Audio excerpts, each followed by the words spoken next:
Hi hello friends. Welcome to Tarun Sundar family. இன்றைக்கி வீடியோவில் நம்ம என்ன பார்க்க போகிறோம் அப்படின்னு பார்த்தீங்கன்னா, நான் எந்த ஊர், சொந்த ஊர், என் கூட பிறந்தவங்கள பற்றி ரொம்பவே கேட்குறீங்க. உங்களுக்கு கூட பிறந்தவங்க அக்கா, அண்ணன், தம்பி யாரும் இல்லையா, யாரும் உதவி செய்ய மாட்டிங்களா, செய்ய மாட்டாங்களா அப்படின்லாம் கேட்டீங்க. உங்களுக்காக இதோ என்னுடைய அக்காக்கள் பற்றி நான் சொல்ல போகிறேன். ஃபஸ்ட்டு இருக்குன்னா எந்த ஊருன்னு சொல்லிக்கிறேன். நான் பிறந்தது வந்து தூத்துக்குடி மாவட்டம், விளாத்திகுளம் வட்டம், புதூர். உங்களுக்கு வந்து எங்கள் ஊர் பக்கத்தில் நேரஸ்ட்டு டவுன் அப்படின்னு பார்த்திங்கன்னா அருப்புக்கோட்டை கேள்விப்பட்டிருக்கீங்களா? அதுதான் எங்களுக்கு பக்கத்தில் உள்ள டவுனு அருப்புக்கோட்டை. இல்லை, அந்த பக்கம் போனால் விளாத்திகுளம், இதுதான் டவுன். சரி, ஓகே. அங்கே இருந்து இப்போ அங்கே பிறந்தது, வளர்ந்தது, படித்தது எல்லாமே அங்கே தான்.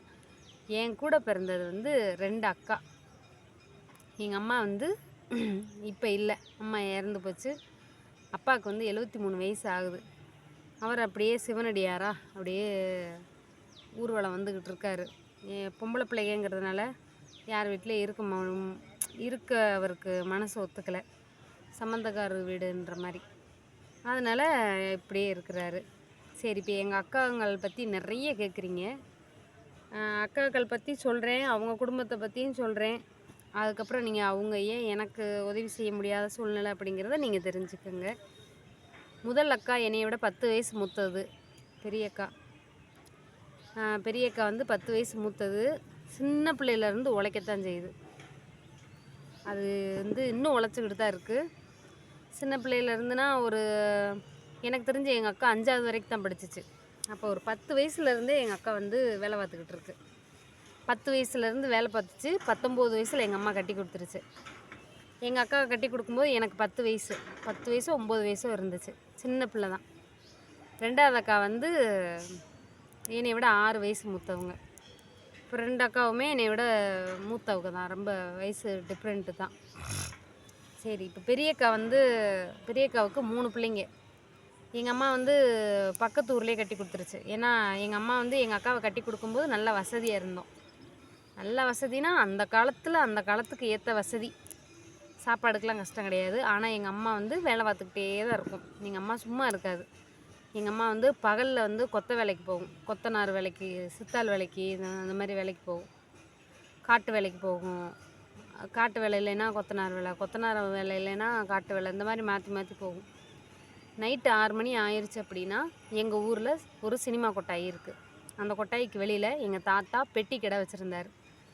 பெட்டி கடைனா வாழைப்பழம், சிகரெட்டு, அப்புறம் வந்து மிட்டாயி, கடலை மிட்டாய், இந்த மாதிரி கலரு. அப்போல்லாம் கலர் வந்து ஃபேமஸில், கருப்பு கலரு, இது சோடா, பன்னீர் சோடா, குண்டு சோடா, இதெல்லாம் அப்போ ஃபேமஸ் இல்லை. அதெல்லாம் வச்சு எங்கள் அம்மா வந்து ஒரு 10 மணி வரைக்கும் கடையில் இருக்கும். எங்கள் தாத்தா கூட இருப்பார். எங்கள் தாத்தா இறந்ததுக்கப்புறம் எங்கள் அப்பா வந்து அந்த மாதிரி எங்கள் அம்மாவுக்கு உறுதுணையாக இல்லை. எங்கள் அம்மா வந்து எங்களுக்கு ஓடி ஓடி உழைச்சி நகை சேர்க்கும், அந்த மாதிரி ரொம்ப கஷ்டப்படும். எங்கள் அம்மா மாதிரியே தான் இப்போ எங்கள் பெரியக்காவும். நாங்கள் 3 பொம்பளை பிள்ளைங்கிறதுனால எங்களுக்கு எப்படி கஷ்டப்பட்டுச்சோ அதே மாதிரி எங்கள் பெரியக்காவுமே ஒரு 10 வயசில் தீப்பெட்டி ஆஃபீஸுக்கு போக ஆரம்பிச்சிச்சு. 19 வயசு வரைக்கும் தீப்பெட்டி ஆஃபீஸ்லேயே வேலை பார்த்து எங்கள் ஊருக்கு பக்கத்து ஊர்லேயே கட்டி கொடுத்துட்டு எங்கள் அம்மாவை கட்டி கொடுத்துருச்சு.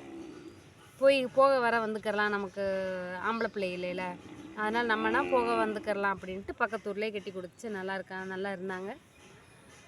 அவங்களுக்கு வந்து மூத்தது பொண்ணு, 2வது பையன், 3வது பொண்ணு, 3 பிள்ளைங்க. அது இன்னுமே எங்கள் அக்கா வேலை பார்த்துக்கிட்டு தான் இருக்குது. எப்படி எங்கள் அப்பா சரியில்லாமல் எங்கள் அம்மா கஷ்டப்பட்டுச்சோ அதே மாதிரி தான் எங்கள் அக்காவும்.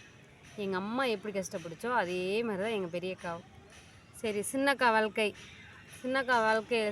மேலே கொஞ்சம் இப்போ கோவமாக இருக்கேன் நான்.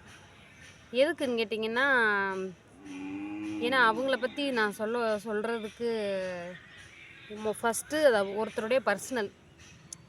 எங்கள் அக்கா கல்யாணம் முடிகிறதுக்கு முன்னாடி எங்கள் அக்கா, அதை பற்றி நான் சொல்கிறேன். அதுக்கப்புறம் நான் சொல்ல விரும்பலை. ஏன்னா ஒரு பெத்த தாய் தகப்பனை மதிக்காமல் யார் வீட்டை விட்டு போகிறாங்களோ அவங்க வந்து, எங்கள் அக்கா லவ் மேரேஜ் தான். சரின்ட்டு அப்பையும் சேர்த்துக்கிருச்சு எங்கள் அம்மா. கூட்டு வந்து நல்லா காது குத்தி விட்டு, பிரசவம் பார்த்து காது குத்தி விட்டு நல்லா பார்த்துக்கிருச்சு. அதாவது லவ் மேரேஜுக்கு நான் லவ் பண்ணவங்க எல்லாருக்குமே, லவ் பண்ணி கல்யாணம் முடிச்சவங்க எல்லாருக்குமே நான் ஒரு விஷயம் சொல்கிறேன். அவங்கள வந்து ஏழையோ பணக்காரங்களோ பிடிச்சு காதலிச்சு கல்யாணம் பண்ணி போயிட்டீங்க. அவங்களுக்கு 2 பிள்ளைங்களாயிருச்சு. யாருக்கு? எங்கள் அக்காவுக்கு, சின்ன அக்காவுக்கு. உங்கள் குடும்பத்தில் என்ன நஷ்டம் வந்தாலும் கஷ்டம் வந்தாலும் அதை நீங்கள் ஏற்றுக்கிட்டு தான் ஆகணும். சரிங்களா? நான் பொதுவாக எல்லாரையுமே சொல்கிறேன். நல்லா சந்தோஷமாக வச்சுருக்கும்போது புருஷன், கஷ்டப்படும்போது புருஷன் வேணான்னு நினைக்கிறது எங்கள் அக்காவாக இருந்தாலும் சரி, எந்த ஒரு பொம்பளையாக இருந்தாலும் சரி, அது தப்புனா தப்பு தான். எங்கள் அக்கா 2வது அக்கா கல்யாணம் முடிச்சிச்சுல லவ் பண்ணி, அவருக்கு எந்த கெட்ட பழக்கமும் கிடையாது. நல்ல மனுஷன்தான். ஒரு பொம்பளை பிள்ளை. அந்த பிள்ளை என்னைய மாதிரியே இருக்கும். எங்கள் அக்கா மாதிரி இருக்காது, அவங்க வீட்டுக்கார் மாதிரியும் இருக்காது. எங்கள் அக்கா பெற்ற பிள்ளை என்னையே எங்கேன்னு இருக்கும். அந்த பிள்ளை என்னைய மாதிரியே தான் இருக்கும். 2வது ஒரு ஆம்பளை பையன். அதை எங்கள் அம்மா கூப்பிட்டு வந்து சேர்த்துக்கிருச்சு. பிரசவம் பார்த்து காதெல்லாம் குத்தி விட்டு அந்த பிள்ளை எங்கள் அக்கா பொண்ணு வயசுக்கு வர்ற வரைக்கும் நல்லா நல்லா நல்லா தான் போக வர வந்துக்கிட்டு இருந்துச்சு. திடீர்னு அவங்க குடும்பத்தில் ஒரு கஷ்டங்கும்போது எல்லாரையுமே உதறி விட்டுறது. ஒரு கஷ்டங்கும்போது நான் உதவி செஞ்சேன். என்னால் முடிஞ்ச அளவு நகையை வச்சு கொடுத்தேன். அப்போ இருந்துச்சு, வச்சு கொடுத்தேன் கல்யாணம் முடிஞ்ச புதுசில். இப்போ உள்ள நிலைமைக்கு எனக்கு யார் என்ன செய்வான்னு நீங்கள் கேட்குறீங்கள, உங்களுக்கு யார் எதுவும் செய்ய மாட்டாங்களான்னு. பணம் தான் இங்கே அன்பையும் மதிப்பையும் தீர்மானிக்குது. பணம் மட்டும்தான் உறவுகளை நிர்ணயிக்குது. பணம் இல்லைன்னா போன்னு போய்கிட்டே இருப்பாங்க. அதுக்கு என்ன தோணுச்சோ அதுன்னு. இப்போ நான் நினைக்கிறேன்ல, சொந்தக்காரங்க உதவி செய்ய மாட்டேங்கிறாங்கன்னு. அவங்க இருந்தால் தான் செய்வாங்க. வச்சுக்கிட்டு இல்லைன்னு சொல்கிறவங்க 2வது. நான் என்ன நிலமையில் இருக்கேன்ட்டு எனக்கு தெரியும்ல. அப்போ ஏன்னா எல்லாருக்குமே அந்த ஒரு கஷ்டமான சூழ்நிலை வரும்போது நாங்களாவது சொந்தக்காரங்க சரி, புருஷன் பிள்ளைங்களை வந்து கஷ்டங்கிறதுக்காக உதறி விட்டு போகக்கூடாதுல்ல. எங்கள் அக்கா அந்த தப்பை பண்ணிடுச்சு. நான் இதை சொல்லக்கூடாது. என் வீட்டுக்காரர் இதை பார்த்தாருன்னா என்னைய தான் வைவார், உனக்கு தேவையான்னு. ஏன்னா இப்போ வந்து நான் இதை எதுக்காக சொல்கிறேன்னா, நீங்கள் கேட்குறீங்களா ஓயாமல் உங்கள் அக்கா அவங்களாம் உங்களுக்கு உதவி செய்ய மாட்டாங்களான்னு. எங்கள் 2வது அக்கா, என் மூத்தக்கா 10 வயசுலேருந்து கஷ்டப்பட்டு இன்னும் 3 பிள்ளைகளுக்காக உழைச்சி புருஷனுக்கும் சேர்த்து உழைச்சி போட்டுக்கிட்டு இருக்கு. 2வது அக்கா, எங்கள் மாமா எங்கள் 2வது அக்கா வீட்டுக்காரர் நல்லா பார்த்துக்கிட்டு இருந்தார். நல்லா சந்தோஷமாக வசதியாக வச்சுக்கிட்டு இருக்கும்போது இருந்துச்சு. இப்போ வந்து அவங்க கஷ்டப்படுறாங்க, கடன் ஆயிடுச்சுங்கும்போது எங்கள் அக்கா எங்கள் மாமாவையும் 2 பிள்ளைகளையும் எங்கள் ஊர்லேயே விட்டுட்டு நான் என் வேலைக்கு போகிறேன்ட்டு எங்கேயோ போயிடுச்சு. 2 பிள்ளைங்கள ஆனால் ஃபோனில் பேசிக்கிறாங்க. இது வந்து தவறு தானே. எங்கள் அக்காவாக இருந்தாலும் அது தப்பு தான். யாராக இருந்தாலும் தப்பு தான். இந்த வீடியோவை பார்த்துட்டு என்னை எத்தனை பேர் ஏதோ நினைப்பாங்களோ அப்படிங்கிறதுக்காக நான் அந்த வீடியோ, என்னை அசிங்கமாக நினச்சாலும் பரவாயில்ல. ஏன்னா நான் எவ்வளோ கஷ்டப்பட்டாலும் எங்கள் வீட்டுக்காரர் கூட இருக்கேன். என் பிள்ளைய பார்த்துக்கிட்டு நாங்கள் இல்லையா. இவ்வளோ கஷ்டத்துலேயே 3வது பிள்ளை எதுக்குங்கிறீங்கல்ல நிறைய பேர். இந்த உறவு தான் அங்கே குடும்பம். இப்போ தெரியாதுன்னு ஒரு 20 வருஷம் கழிச்சு குடும்பம் அப்படியே ஜேன்னு இருக்கும் பாருங்க, கலகலப்பா. இப்போ எங்கள் அக்காவனால் கஷ்டப்படுறது யார்? நீ அன்றைக்கி நல்லா லவ் பண்ணி கல்யாணம் முடித்து போகும்போது நல்லா சந்தோஷமாக இருந்துச்சு. இன்றைக்கி அந்த 2 பிள்ளைய நிலைமை யோசிக்கணுமா இல்லையா? அந்த பிள்ளை காலேஜ் படிக்க, அந்த பையன் 12வது படிக்கான். எங்கள் அக்கா வீட்டுக்காரு, நான் பேச மாட்டேன், இருந்தாலும் நமக்கு ஒரு காலத்தில் செஞ்சதை நான் எப்பயுமே மறக்க மாட்டேன். நாங்களும் செஞ்சுருக்கோம். இருந்தாலும் நல்ல மனுஷன். அந்த மனுஷனுக்கு எங்கள் அக்கா பண்ணது துரோகம். இப்போ எங்கே இருக்குங்கிறது அவங்களுக்கு தெரியாது. கூப்பிட்டு வந்து டைவர்ஸ் பண்ணுங்கன்னு சொல்கிறாங்களாம். இதை எத்தனையோ பேர் பார்ப்பீங்க. என்னை என்ன நினச்சாலும் சரி, இந்த மாதிரி லவ் பண்ணி கல்யாணம் முடிக்கிற பெண்கள் தயவு செஞ்சு சந்தோஷமாக இருக்கும்போது இருக்காதீங்க. ஒரு கஷ்டம்னு வந்தால் மட்டும் ஓடி போயிடுறீங்களே, இது என்ன விதத்தில் நியாயம்? எங்கள் அக்கா அந்த வீடியோ பார்த்தாலும் சரி, உன் போட்டாவை போட்டு சொல்கிறதுக்கு ரொம்ப நேரம் ஆகாது. பாவம் உன் பிள்ளைகளை நினச்சிப்பாரு. மாமா உன் புருஷனை நினச்சிப்பாரு.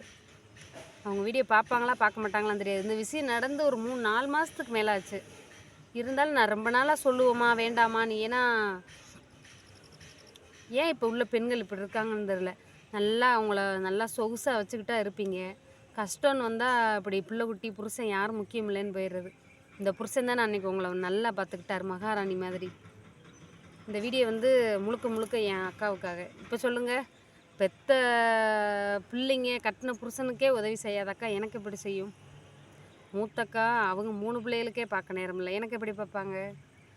தன் கையை உண்டி கரணம் பாயணும்னு எங்கள் அம்மா சொல்லும். இன்னும் நான் அப்படித்தான் இருக்கேன். எங்கள் அம்மா இருந்தாலும் இல்லைனாலும் எங்கள் அம்மாவோட வார்த்தைகளை நான் இன்னும் பின்பற்றி அப்படித்தான் இருப்பேன். என்னையை பற்றி எங்கள் ஊரில் உள்ளவங்களுக்கு நல்லா தெரியும். சரி ஃப்ரெண்ட்ஸ், இதுதான் எங்கள் அக்காவுக்கு உதவி செய்ய முடியாத சூழ்நிலை. கூட பிறந்த அண்ணன் தம்பி யாரும் கிடையாது. எனக்கு எங்கள் வீட்டுக்கார், என் பிள்ளைங்க தான். என் கூட பிறந்த அண்ணன் தம்பி இல்லைங்கிற காரணத்தால் என்னவோ எனக்கு 2 ஆம்பளை பிள்ளைகளாக போயிட்டாங்க. அவங்களுக்காக நாங்கள் கஷ்டப்படுவோம், இன்னும் கஷ்டப்படுவோம், சந்தோஷமாகவும் வாழ்வோம், ஹாப்பியாக வாழ்வோம். இந்த வீடியோ பிடிச்சிருந்தா லைக் பண்ணுங்கள், ஷேர் பண்ணுங்கள், கமெண்ட் பண்ணுங்கள், சேனலை சப்ஸ்கிரைப் பண்ணுங்கள். பாய்.